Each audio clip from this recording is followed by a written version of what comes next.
Welcome to my YouTube channel. आणि आज आपण बघणार आहोत ठरलं तर मग या एपिसोडमध्ये काय घडतं ते. आज पूर्णाईंना बघण्यासाठी सायकॅट्रिक्स येतात. आता घरातल्या सर्वांना बघायचं असतं की पूर्णाईंना नक्की तन्वी म्हणून कोण दिसत आहे. तर त्या सायकॅट्रिक्स त्या तन्वीचा म्हणजेच प्रियाचा फोटो त्यांना दाखवतात. त्या अशा रिॲक्ट करतात की त्यांना तिचा भरपूर राग आहे, पण त्या तिला एक्सप्लेन करू शकत नाहीत की त्यांना का राग आहे. त्याच्यानंतर डॉक्टर्स त्यांना ताण न देता बाहेर येतात व डिस्कस करताना सगळे त्यांना विचारतात की त्या बऱ्या होतील ना, त्यांना सगळं आठवेल ना. तर त्या हो म्हणतात. तेवढ्यातच अर्जुन सायलीसाठी जाऊन निशिगंधाची फुलं घेऊन येतो आणि निशिगंधाची फुलं प्रतिमाला पण आवडत असतात. प्रेग्नन्सीच्या टायमिंगला त्या वासाने तिचा नॉशिया कमी होतो आणि मग तिला प्रतिमा फोन करते आणि सांगते मलाही असंच व्हायचं. त्यानंतर सायलीला सगळं जुनं तन्वीचं आठवू लागतं आणि ती जाऊन कपाटमधले फोटो घेते आणि बघते. तेवढ्यात अर्जुन तिथे येतो आणि म्हणतो हे काय. तर ती म्हणते हे फोटो मला ठेवू दे ना. त्यानंतर प्रतिमा आणि तिचे मिस्टर रविराज हे सायलीला आणि अर्जुनला कॉंग्रॅच्युलेशन्स म्हणण्यासाठी येतात.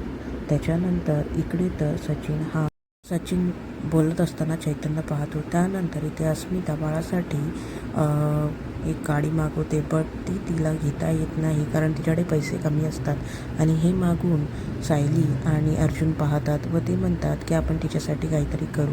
ती टेन्शनमध्ये येऊन रूममध्ये बसते आणि त्यानंतर बाळ जोरजोरात रडायला लागते. त्याला घालायला डायपरही नसते. त्यानंतर इकडे सचिन वकिलांशी बोलताना चैतन्य लपून ऐकतो. त्याला कळतं की महिपतला सोडवण्यासाठी सचिन खूप प्रयत्न करत आहे आणि ते ऐकून तो शॉक होतो. त्यानंतर इकडे सर्वजण ताक पित असताना पूर्णाजींना एक गोष्ट आठवते आणि इकडे सायलीला मळमळत असतं. पूर्णाजी नंतर विचारतात तिला की जो लॉकेट कुठे आहे. ती कधीच काढून ठेवत नव्हती. तर अर्जुनची आई सांगते कल्पना की ते माझ्याजवळ आहे. त्यानंतर ते रॉकेटची स्टोरी पूर्णाजी सांगायला सुरुवात करते आणि सायली डोळे बंद करून ऐकत असताना सायली ती पूर्ण स्टोरी सांगते. हे ऐकून सर्वांना धक्काच बसतो. पुढील भागामध्ये हे दिसणार आहे की महिपतची निर्दोष मुक्तता होणार आहे आणि त्यानंतर इथे अर्जुनला मात्र टेन्शन आलं आहे. आता अर्जुनला पुढे काय होतं हे अर्जुन आता टेन्शनमध्ये आला आहे की पुढे काय होणार आहे. आणि इथे तन्वी ही सायली आहे हे सुद्धा लवकरात लवकर कळणार आहे.